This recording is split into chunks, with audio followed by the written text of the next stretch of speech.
Doctor संपदा मुंडे यांच्या पत्रामध्ये खासदाराचा उल्लेख करण्यात आला आहे। फलटण प्रकरणामध्ये मोठी अपडेट समोर आली आहे।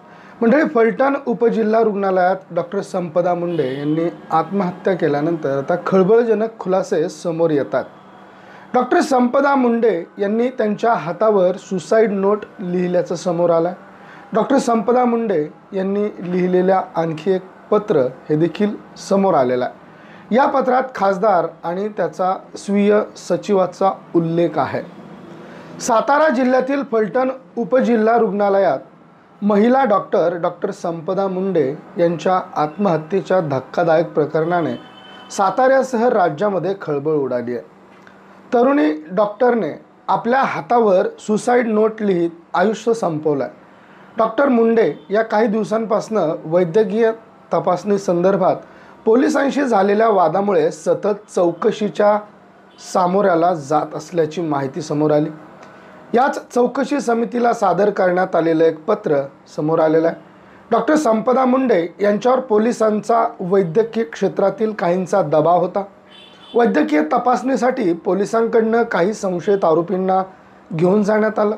त्यावेळी डॉक्टर मुंडे यांच्यावर पोलिसांकडून संशयित आरोपी फिट असल्याचं प्रमाणपत्र देण्याची मागणी करण्यात येत होती। मात्र डॉक्टर संपदा मुंडे यांनी या प्रकाराला नकार देत वस्तुस्थितीनुसार अहवाल देणार असल्याचं सांगितलं आणि त्यानंतर डॉक्टर मुंडे यांचा छळ सुरू झाला। डॉक्टर संपदा मुंडे यांनी आपल्या पत्रात संशयित आरोपींना फिट असल्याचं प्रमाणपत्र देण्यासाठी पोलिसांकडून दबाव असल्याचा देखील आरोप केला होता आणि त्याला नकार दिल्यावर पोलिसांनी टॉर्चर करायला सुरुवात केली असं म्हटलेलं आहे। त्याशिवाय DYSP दर्जाच्या अधिकाऱ्याकडे तक्रार करूनही पोलिसांवर कारवाई झाली नाही।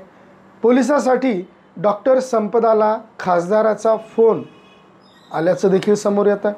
डॉक्टर संपदा मुंडे यांचा मानसिक छळ सुरू करण्यात आला होता। तर मंडळी, संपदा मुंडे यांचे काका त्यांनी काही माहिती दिलेली आहे। ते म्हणतात की ती आम्हाला मधून असं सांगायची की पोस्टमॉर्टम करताना रिपोर्ट बदलून द्या वगैरे असा त्रास होतो अधिकाऱ्यांचा आणि मला त्रास झाला तर मी स्वतःला संपवेन असंही ती सांगायची। याबाबत तिने लेखी तक्रारसुद्धा दिली होती, पण त्यावर तिला उत्तर आलं नाही। पोस्टमॉर्टम रिपोर्ट बदलून द्या असं तिला सारखं सांगितलं जायचं। रिपोर्ट बदलण्यासाठी तिच्यावर वेगवेगळ्या स्तरांमधनं दबाव यायचा।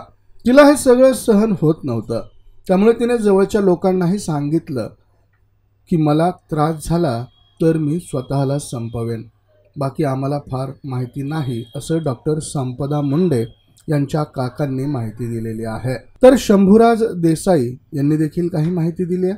आमच्या अधिकाऱ्यांकडनं मला या घटनेची माहिती मिळाली असली तरी यामागचं अधिकृत कारण मला अद्याप समजलेलं नाही, पण मी SP-ना सांगितलेलं आहे की प्रत्यक्ष घटनास्थळी जा आणि माहिती घ्या। आम्ही सगळ्या प्रकरणात खोलवर जाऊ। कोणी पोलीस अधिकारी PSI वगैरे कोणीही असलं तरी आम्ही सगळे पुरावे कलेक्ट करू आणि नातेवाईकांचा जर कोणावर संशय असेल तर त्यांचीसुद्धा नावं घेऊ। अत्यंत खेदजनक प्रकार घडलेला आहे, पण आम्ही त्याच्या पूर्णपणे खोलात जाऊ। कुणी अधिकारी असला आणि कुणीही असला तरी आम्हाला कुणालाच सोडायचं नाही, आम्ही कुणालाही सोडणार नाही असं शंभूराज देसाई म्हणाले। तर पुढे महिला आयोगाच्या अध्यक्षा रुपालीताई चाकणकर यांनी देखील या प्रकरणी माहिती दिली आहे। मी स्वतः या प्रकरणाची माहिती घेते। पोलिसांनी 11 वाजता या प्रकरणात BNS सेक्शन 64.2 108 या अंतर्गत बदने आणि बनकर यांच्यावर गुन्हे दाखल केले आहेत। हे दोघेही जण फरार झालेले असून त्यांच्या तपासासाठी 2 पथकं तयार केली गेलेली आहे, जी बीड आणि पुणे या ठिकाणी रवाना करण्यात आलेली आहे। पोस्टमॉर्टम रिपोर्ट समोर आल्यावर यातल्या आणखी गोष्टी समोर येतील असं रुपालीताई चाकणकर यांनी सांगितलेलं आहे। चौकशी समितीला सविस्तर सांगून त्यांनी दखल घेतलेली नव्हती। पोलीस निरीक्षक अनिल महाडी यांचाही तक्रारीत उल्लेख आहे। त्याशिवाय एकदा खासदारांनी फोन केला असल्याचं पत्रात म्हटलं गेलेलं आहे। खासदाराच्या PAने वैद्यकीय प्रमाणपत्रासाठी थेट खासदारांना फोन लावून दिला होता। त्यांनी तुम्ही देखील बीडचे असल्याने प्रमाणपत्र देत नाहीत अशी पोलिसांची तक्रार असल्याचं म्हटलं होतं। त्यानंतर डॉक्टर संपदा मुंडे यांनी असं पुन्हा होणार नसल्याचं सांगितलं.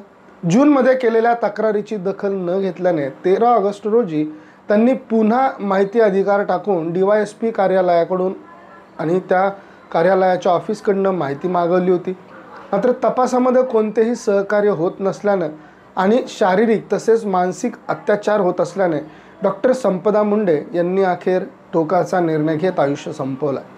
म्हणजे यामध्ये डॉक्टर संपदा मुंडे यांना वारंवार पोस्टमॉर्टमची ड्युटी लावण्यात येत होती आणि आपल्या मर्जीप्रमाणे पोस्टमॉर्टमचे रिपोर्ट बनवून देण्यात यावे असं देखील दबाव आणला जात होता. आणि त्याचबरोबर ज्या पोलीस अधिकाऱ्याचा यामध्ये उल्लेख करण्यात आलेला आहे त्या पोलिसाने डॉक्टर संपदा मुंडे यांच्यावरती वारंवार लैंगिक छळ आणि बलात्कार केल्याचं देखील सांगितलं जातं. त्याचबरोबर दुसरा जो एक त्या पोलिसाचा सहकारी होता त्याने देखील वारंवार डॉक्टर संपदा मुंडे यांचा लैंगिक छळ आणि बलात्कार केल्याची घटना ही सांगितली जाते आहे. तर अशी एकंदरीत माहिती समोर येते. DYSP यांना तक्रार करून देखील पोलिसांवर कुठलीही कारवाई होत नव्हती आणि म्हणून या सगळ्या छळाला कंटाळून हातावरती लिहिलेल्या सुसाईड नोटमध्ये या सगळ्यांचे उल्लेख थोडक्यात करण्यात आलेले आहेत. आणि त्यामुळे आता राज्याचे गृहमंत्री तसेच मुख्यमंत्री देवेंद्र फडणवीस यांनी देखील तात्काळ आरोपींना पकडण्यात यावं यासाठी निर्देश देण्यात आलेले आहेत. तसेच आरोपी अद्याप फरार असल्याचं सांगितलं जात आहे.